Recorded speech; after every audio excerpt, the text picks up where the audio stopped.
Doctor Who Season 2, Episodes 10 to 11, titled The Rescue! No, don't do that. I really don't.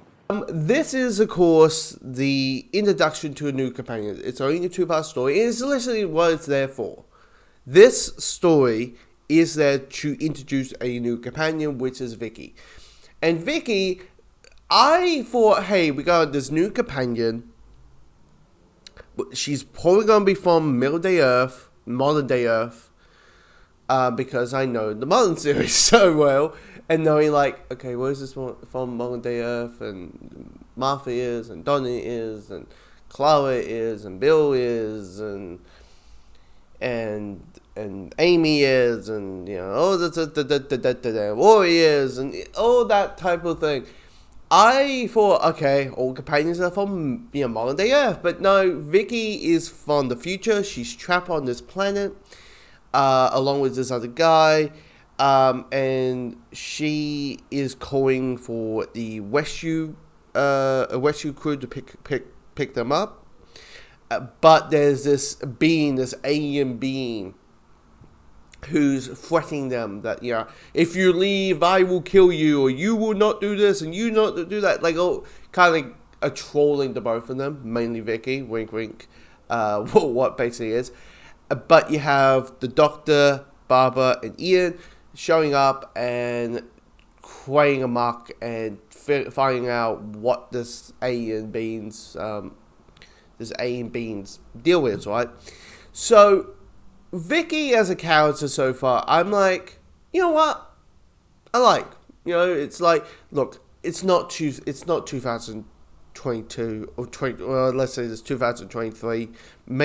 60 years. It's not like, I'm not expecting the most like groundbreaking categorization in the history of mankind. Like, from 1964 standards, this is not bad. Where we find out her life. We find out what her deal is. We find out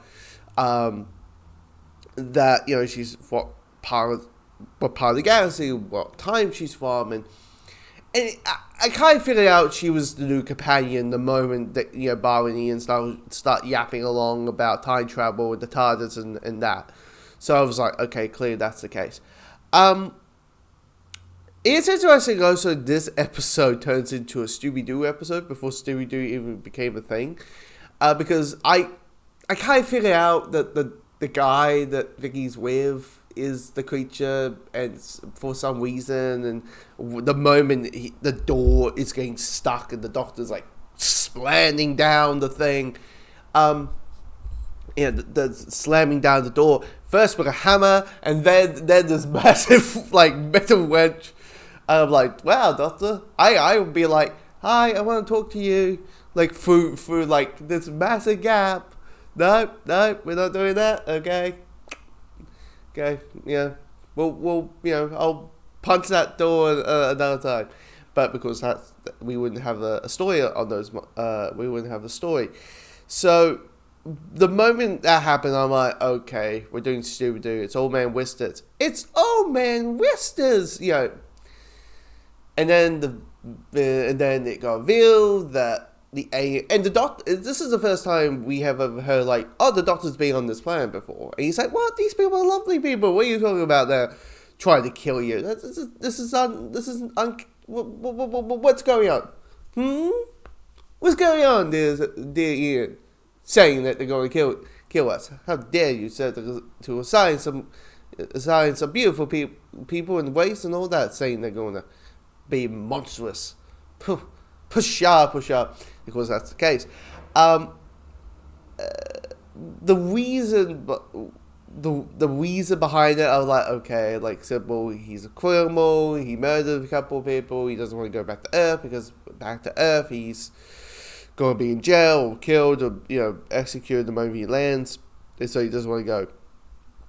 But that set design, on that, in the tomb itself, is really well put together. That's really well set design.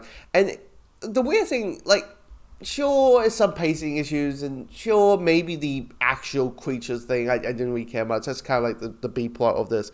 It is literally the three, the Barbara, Susan, the Barbara, Susan, yeah. So the thing, I'll talk about Susan a little bit, but But Ian Barber and the Doctor meeting Vicky. That's the whole two-part, and it's the journey of that.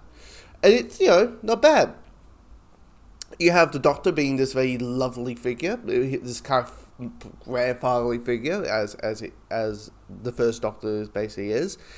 And it's put together in this nice way. And I accidentally mentioned Susan, but I was kind of surprised that Susan got mentioned in this episode. It got mentioned at all. Because I just thought, like, I shall come back, and then the Doctor never mentions, or it never gets mentioned that Susan left. I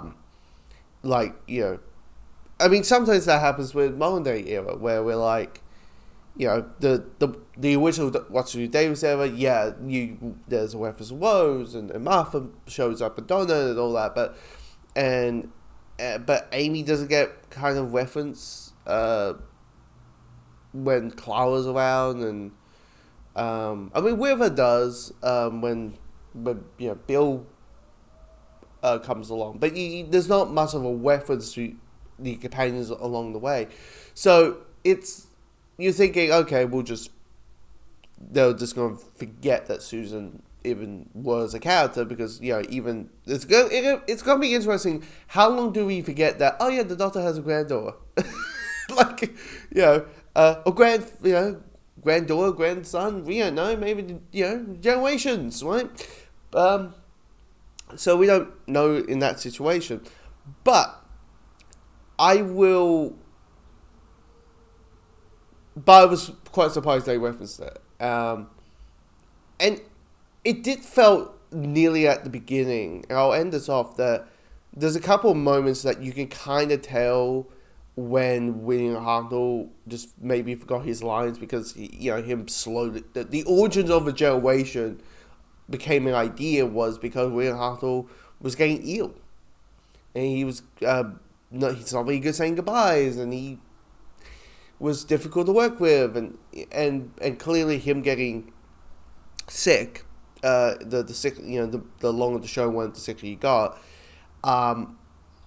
There's a couple of moments where I felt like, he probably forgot a line, and so you had the actress who played Barbara who said, "Can I maybe I should open the doors?" Oh yes, Barbara, you go do that, and she opens the doors, and it's also a way, which is a nice way to have that character have a little bit more independence towards it.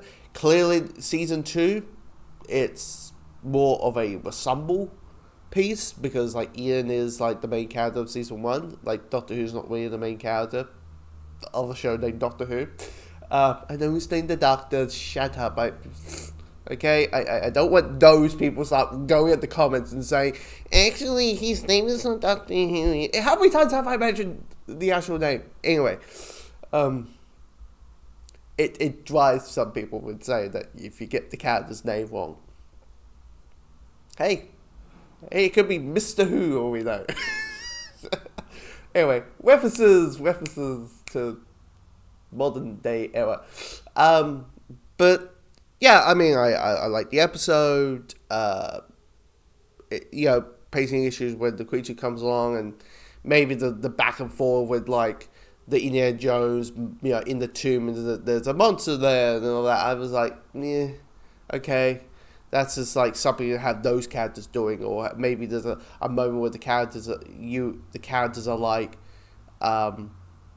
the audience might feel like, oh, where's the Doctor? Or where's Ian? Where's they? And it's don't worry, they're still doing this. So that's what it kind of felt like a bit. It didn't felt needed into the story, but yeah, good. It's a good story.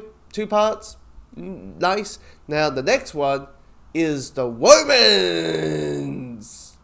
No.